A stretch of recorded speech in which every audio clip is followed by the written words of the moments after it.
성소에서 매일의 제사는 누가 누구를 위한 제사였는가? 1편. 구약시대의 아침 저녁으로 매일 드리는 이 제사는 예수님께서 자신을 단번에 드리심으로 이루어졌습니다. 즉 예수님께서 6,000년 동안 매일 매순간 죄인들이 죄 용서를 구할 때 자신의 단번에 들이신 십자가로 매일매일 죄인인 우리가 죄 용서를 구하면 자신의 피로 제사장으로 아버지께 구하셔서 우리의 죄를 해결해 주시는 제사장으로서 즉 중보사역을 하심을 구약시대에 표상적으로 실물 교훈으로 보여주신 것입니다. 그러므로 우리는 구약시대에 죄인이 죄를 지으면 양을 끌고 성소로 찾아가듯이 기도로 회개하고 죄 용서를 구하는 죄인일 뿐입니다. 죄인이 건방지게 양을 끌고 가서 양을 잡아 제사장 봉사를 자기가 해서 번제물을 하나님께 드리나요? 아니요. 죄인은 죄를 양에게 전가시키고 양을 죽이는 일까지만 합니다. 매일 드리는 제사는 죄인이 성소에 가지도 않고 제사장이 양을 잡아 제사장이 구약시대에는 하나님 앞에 매일 드려서 이스라엘 족속의 죄를 용서하는 제사로 스스로 드렸습니다. 그러므로 죄인인 우리가 제사장이 되었다는 말은 자기 죄든 이웃의 죄든 자신이 제사장이 되어 죄를 사하는 일은 성경 어디에도 근거가 없습니다.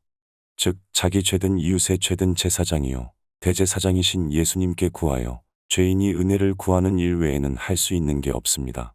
이 교만하고 건방진 자들이 매일의 제사를 오해하는 것은 구약시대의 제사장이 아침 저녁으로 제사를 드린 것처럼 오늘날도 우리가 아침 저녁으로 예배를 드려야 한다고 오해하는 것입니다. 예배의 원뜻은 제사가 아니겠습니까? 제사란 죄인, 우리 이 제사장이신 예수님께 회개하고 죄 용서를 구하면 자기의 피로 하나님께 중보하셔서 깨끗게 해주시는 게 아니겠습니까? 이것을 오해하는 이자들은 예수님의 두 예배자 비유, 누가복음 18장 9절에서 13절에서 이들의 오해여 모순이요 예수님 없는 예배를 드리는 바리새인의 예배, 즉 자기가 제사장이 되어 예배를 드리고 있는 것입니다. 반면에 세리는 죄인으로서 제사장 앞에 나아가 자기 죄를 회개하고 고백하여 예수님의 피에 의하여 용서받는 은혜를 입고 예배를 마치고 돌아간 것입니다. 바리새인은 나는 부자라 부유한 예수 없는 율법주의자였고 세리는 가난하고 벌거벗은 자로서 믿음의 예배로 의로운 제사, 예배를 드렸습니다. 오늘날 얼마나 많은 사람들이 예배를 이들처럼 오해하고 있는지요. 매일 드리는 제사라고 표현된 원어의 뜻은 계속적으로 혹은 계속적인이란 뜻입니다.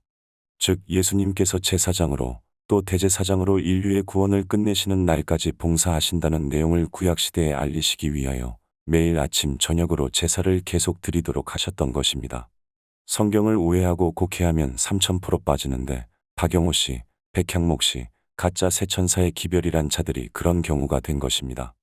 작은 뿔처럼 매일의 제사를 제하는 일을 이들이 주장하고 가르치며 궤변으로 이설을 주장합니다. 이 정도면 이단 수준입니다. 이유는 예수님의 중보를 자기들이 대신하며 대적하기 때문입니다. 왜냐하면 그들이 제사장이신 예수님은 제사장이 될 수 없다고 주장하며 배제하였기 때문이며 그 제사장은 우리들이라고 주장하는 그 믿음이 그들의 신앙이기 때문입니다. 샬롬.